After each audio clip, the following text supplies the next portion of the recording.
दोस्तों सन 2016 में आपको याद होगा कि सरकार ने एक कठोर फैसला लिया था और वो फैसला था डीमोनेटाइजेशन का। यानी कि 1,000 रुपए और 500 रुपए कीमत के जो पुराने नोट थे उनको बंद करने का। यह एक बहुत बड़ा फैसला था और इस फैसले की बहुत लोगों ने आलोचना आलोचना भी की और काफी सारे लोगों ने इस फैसले की तारीफ भी की। आखिर डीमोनेटाइजेशन या फिर जो पुराने नोट थे उनको बंद करने का जो फैसला है वो क्यों लिया गया था? तो देखिए, सबसे पहले क्या था कि सरकार की इसके पीछे जो सोच थी वो ये थी कि बहुत सारा ऐसा पैसा था जो ब्लैक मनी यानी कि काले धन के रूप में इकट्ठा हो चुका था और सरकार के रिकॉर्ड से बाहर था। तो सबसे पहले तो देखिए, यहाँ पे मैं आपको बताना चाहूंगा कि ब्लैक मनी होता क्या है।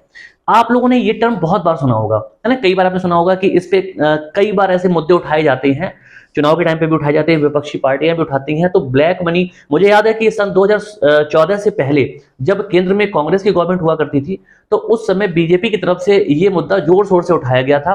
और आप जानते हैं कि जो बाबा रामदेव हैं, बीजेपी को समर्थन देते हैं, बीजेपी को सपोर्ट करते हैं, तो उन्होंने काले धन के लिए इसको वापस लाने के लिए एक बहुत बड़ा आंदोलन भी किया था दिल्ली के रामलीला मैदान में। तो सन 2014 से पहले काले धन पे बहुत बात हुआ करती थी और बीजेपी मुख्य रूप से केंद्र सरकार यानी कि कांग्रेस की गवर्नमेंट से उस समय ये मांग किया करती थी कि जो काला धन देश में या देश के बाहर जो जमा है उसे वापस लाया जाए।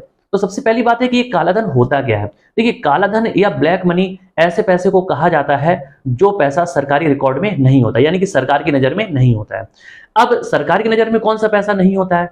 तो सरकार की नजर में वो पैसा नहीं होता है जिस पर टैक्स नहीं दिया जाता है। देखिए, अगर आप किसी भी पैसे पे टैक्स दे रहे हैं, यानी कि सरकार को पता है कि आपने इतना पैसा कमाया एक साल के अंदर और इतने पैसे पे आपने इतना जो टैक्स है वो सरकार को दिया है। अगर आप किसी पैसे पे सरकार को टैक्स नहीं देते हैं तो सरकार का जो खजाना है उसमें कहीं ना कहीं कमी आनी शुरू हो जाएगी। और अगर ऐसा होगा तो सरकार के लिए देश को चलाना मुश्किल हो जाएगा, क्योंकि बहुत सारी ऐसी योजनाएं होती हैं या सरकार जितना भी पैसा खर्च करती है वो सारा का सारा जो पैसा होता है वो कहीं ना कहीं हमारे द्वारा यानी कि जनता के द्वारा टैक्स के रूप में दिया जाता है।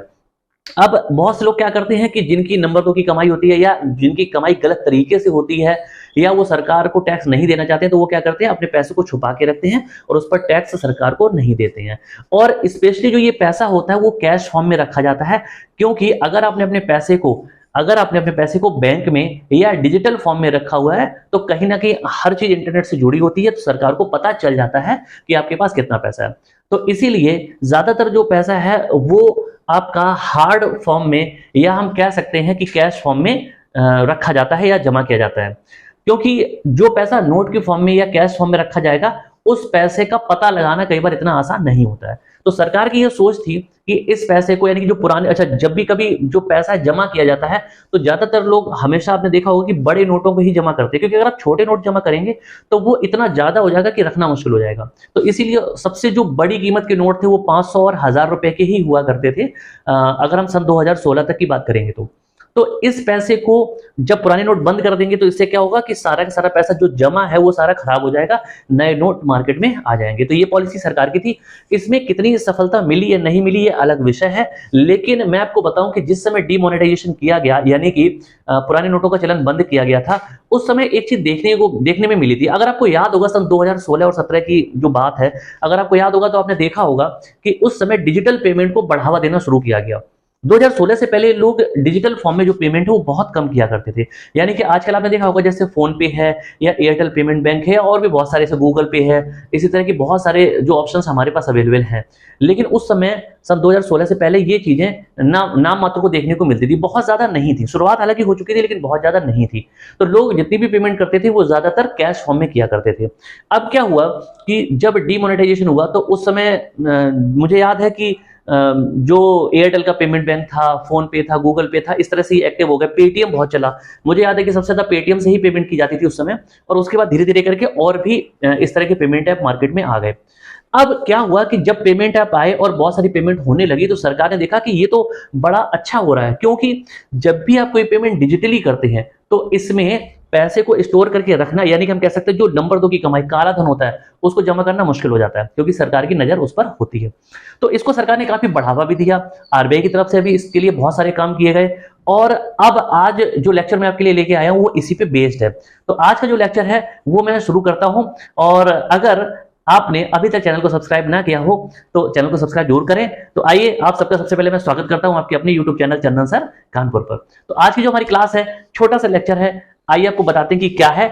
अभी आपको मैं बताना चाहूंगा कि इस समय जो आज डेट आप देख रहे हैं यहाँ पे 6 से 12 मार्च 2023 की अगर हम बात करें, ठीक है, 6 से 12 मार्च 2023, आज आप जानते हैं कि 10 तारीख है और 6 से 12 मार्च 2023 तक, है ना, जो आरबीआई है यानी कि रिजर्व बैंक ऑफ इंडिया है, भारतीय रिजर्व बैंक, वह डिजिटल भुगतान जागरूकता सप्ताह का आयोजन कर रहा है ना। यानी कि हम कह सकते हैं कि ये चलाया जा रहा है 6 तारीख से लेकर 12 तारीख मार्च में 2023 तक ये डिजिटल भुगतान जागरूकता सप्ताह चलाया जा रहा है, जिसको इंग्लिश में हम डिजिटल पेमेंट अवेयरनेस वीक कह सकते हैं। ये है क्या एग्जैक्टली, यानी कि आप नाम से देखेंगे डिजिटल भुगतान, यानी कि जो पेमेंट आप करते हैं, किसी को पैसे देते हैं। आपने देखा होगा कि आमतौर पर आजकल ज्यादातर लोग जो हैं, और शहरों के अलावा गांव के जो लोग हैं वो भी मैंने देखा कि फोन पे, आपका जो मोबाइल फोन होता है उस पे फोन पे, पेटीएम या गूगल पे जैसी सर्विसेज यूज करते हैं।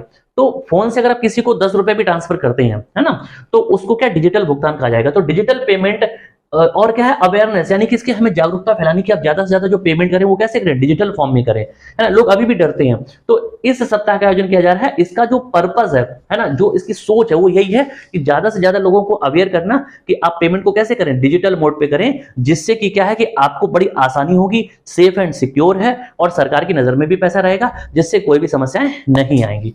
ठीक है, अच्छा, अब ये जो सप्ताह चलाया जा रहा है इसकी थीम रखी गई है। अगर थीम की हम बात करेंगे तो वो क्या है, डिजिटल भुगतान अपनाएं। ठीक है, डिजिटल भुगतान अपनाओ, औरों को भी सिखाओ, यानी कि हमें खुद से डिजिटल भुगतान करना है और हमें उसके बारे में दूसरों को भी बताना, ताकि वो भी डिजिटल भुगतान करें।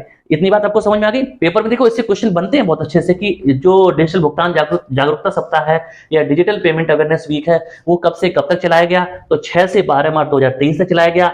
इसकी थीम क्या थी, तो यहाँ पे लिखी हुई थीम मैंने आपको बता दी। ठीक है, अच्छा, अब ये जो जागरूकता अभियान चलाया जा रहा है या सप्ताह चलाया जा रहा है, उसका जो मिशन है वो क्या है। तो मिशन है, देखो क्या है, हर पेमेंट डिजिटल, यानी कि जितनी भी पेमेंट की जाए वो सारी की सारी कैसी हो, डिजिटल हो, है ना, यानी कि कैश फॉर्म में ना हो, ये आप ध्यान रखेंगे।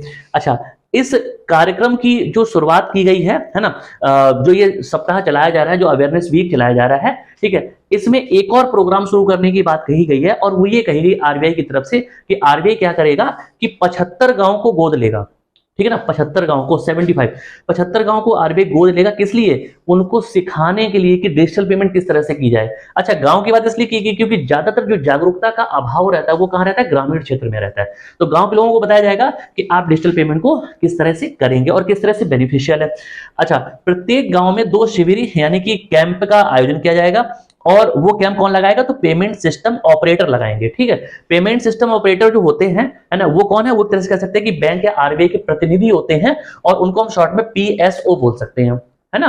तो बैंक के जो प्रतिनिधि हैं वो क्या करेंगे कि हर गांव में जाएंगे और कम से कम 2 कैंप लगाएंगे, शिविर लगाएंगे, यानी कि वहां पे अपना कैंप लगाएंगे और उसका लोगों को बुलाएंगे, उनको बताया जाएगा, जागरूक किया जाएगा।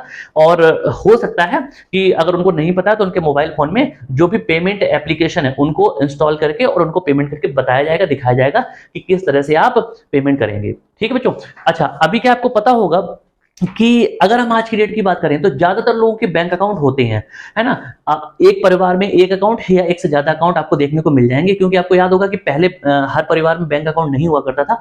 तो प्रधानमंत्री जी ने क्या किया था कि एक जन धन योजना लागू की थी और जन धन अकाउंट भी खोले गए थे। तो उस अकाउंट, वो अकाउंट फ्री अकाउंट होते थे, अभी भी लोगों के खुले होंगे। तो इसलिए क्या कि अब लगभग हर एक के पास कोई ना कोई बैंक अकाउंट होता है और बैंक अकाउंट है तो उस बैंक अकाउंट को आप अपने पेमेंट ऐप से लिंक कर देंगे और उसको पेमेंट कर सकते हैं।